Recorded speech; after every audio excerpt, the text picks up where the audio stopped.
د زړه سقواله قسوة القلب چې دی نو دا په تمامو مرضونو کې یو ناکاره مرض دی، لکه دې حدیث کې دې ته اشاره شوې ده. والعیاذ بالله چې یو انسان زړه سخت شو نو د کې بیا هر یو بیماری پکې رااله، هر خباثت په ذکر رااله. د زړه سقواله څه مراد دی؟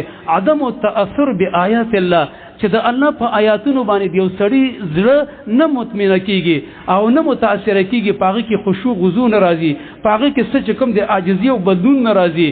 الله خبري اوري، د رسول خبري اوري، قران او حديث او د دین خبري، لیکن زما عزتمند په دې یو غوږیواري په دې بل باندې تیز توزي اس قسمه عملی عقیدوي اخلاقی بدلون په ذکر رانی شي. حرام پرېګ نه دي، دروغ پرېګ نه دي، زنا پرېګ نه دي، دغرنګ معاصی او ګناونه پرېګ نه دي. نو دې ته چې کوم دې د زړه سخواله ویل کېږي، ځان باندې سوچ کوه زما عزتمند او ځان ته ګوره چې 13 جمعه زما څه حالت او 13 میش 13 رمضان ای په ما کې څه بدلون راغلی دی، زه څه بدل شوی ما، حرام مې پرې خودل، دروغ مې پرې خودل، زنا مې پرې خودل، سود مې پرې خودو، غش او ملاوت مې خیانت مې پرې خودو، مسلمان سره دوکه کول او غلط تکلیف ورکول دا مې پرېخي کې نه دی پرېخي. کني زما عزتمند د مواعظ او دا واعظ نصیحتونه وعظونه خو ډیر زیات کیږي په دې موبایلو کې، په دې نټونو باندې، په دې مساجد او په دې محافل او مدارس او دغه رنګ د دې په دې حفلونو کې، لیکن اصل چیز زما عزتمند هغه عملی بدلون دی.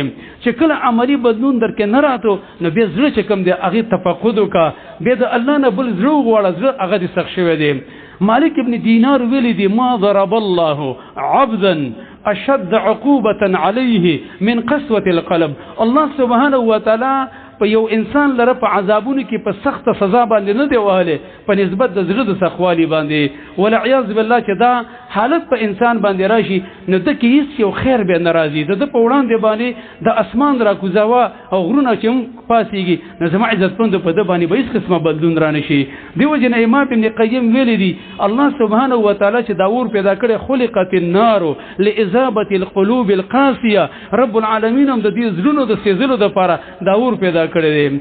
او دا واقعي خبره چې د بعض انسانانو زړونه هغه دومره سخت او شدیدي چې د بل نه سرمن وباسي او دغه رنګ بل وجنې په اور باندې سيزي هغه باندې سترحم هغه ناراضي. د زړه سخواله چې راځي یو په دې باندې عدم المواعظ چې سړی وعظ او نصیحت هغه ناوري، او یو غټ اهم سبب چې کوم دی د زړه سخواله المعصیه هغه ګناونه دي. انسان چې کله ګناو کې لاول اثر د په زړه باندې پریوځي. اذا اذنب العبد نكتت في قلبه نكته سوداء، چې کله انسان ګناو کې نلاولي په دې زړه باندې تور داغ ولګيږي او زړه چې کوم دی بیمار شي. في قلوبهم مرض، په دې معنی باندې ډیر انسانان هغه د زړونو بیماران دي، اگر که ظاهري صحت او بدن هغه روغ دي. یو دا چې د زړه سخواله په ګناه باندې، دویم دا د عدم سماع المواعظ چې سره د قران او د حدیث خبري هغه ناوري دي، له ټیم نه ور کوي د دې لپاره سره ټیم نه بس دنیا د او دې سار شو بیګا شو بزغه یو څو پټه دکان دي زو راځه او پر دې مزدور به تنخواه خزه او بچی دا پالل دا زیات رسول دا ته غټ کمال خره کیږي. چاله کې شپته اوې کال ژوندۍ می تیر کړه الحمدلله، زامن به کم د کنیډا او امریکا ته یورپ ته انجینري او دغه رنګ ډاکټري ته مې ورسول او غټ کمال مې وکړو. او د ځان ریس فکرونه کې د آخرت د اصلاح لپاره څونه کې الله سبحانه و تعالی دا تعبیر قران کریم کې د ذکر کړی دی. فلما نسوا الله نو نسوا انسوا انفسهم، ارکل چې دی الله هیر کو، الله د دین خپل ځانونه هیر کړ. د چانه غزان نه یریږي، یو سړی چې وږي شي د خېټو ته خوراک راکا، یو سړی چې تګي شي نو په وارثه وبس کی ځان ایرول څنګه هغه د چې یو سړی شپته اوې کال ژوندۍ تیر کی او د آخرت د پر اس ګټونه کی، د آخرت کې د کامیابی د پر اس مجاهده ونه کی. نظم عزتمند د ځان هیرول دي. نظر سخواله یو په دې باندې راځي په ګناوونو باندې، بل د په قران حدیث او د نصیحت په خبرو باندې په نه اوریدلو باندې هغه له ټیم نه ورکول. دغه رنګ وکثرت الاکل ډیر خوراکونه کول د سره د انسان زړه هغه سختيږي. دغه رنګ کثرت النوم ډیر خوبونه کول، کثرت الکلام ډیر خبرې کول، ډیر قړتې کول په دې سره د انسان زړه هغه سختيږي. نبی صلی الله علیه وسلم فرمایلی دی لا تکثر الكلام بغیر ذکر الله فإن كثرة الكلام بغیر ذکر الله قسوة للقلب. ډېر خبرې مه کوئ بغیر د الله د ذکر نه، دې سره زړه هغه سختېږي.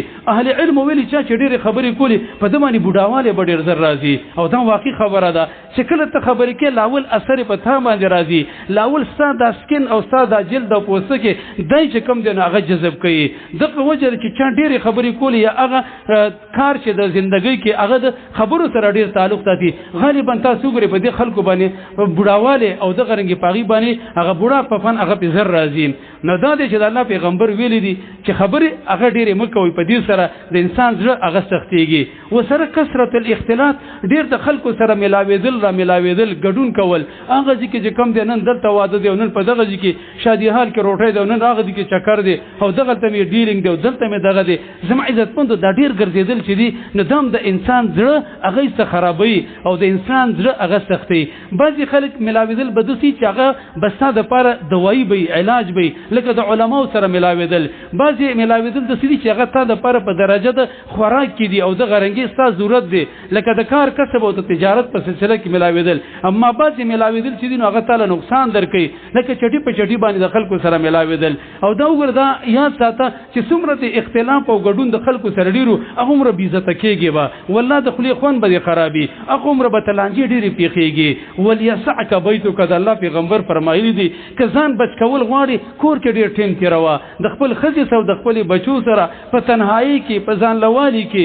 دې زمانه کې زما عزتمندو مونږ کې فساد ډېر راغلی دی. که ما سره میلاو شلې ته یقین وکړه لس منټه کې به خامخا زما نه خفه کېږي. که زه د تا سره میلاو شم تا نه به زما ته تکلیف میلاویږي، غالبا داسې کېږي.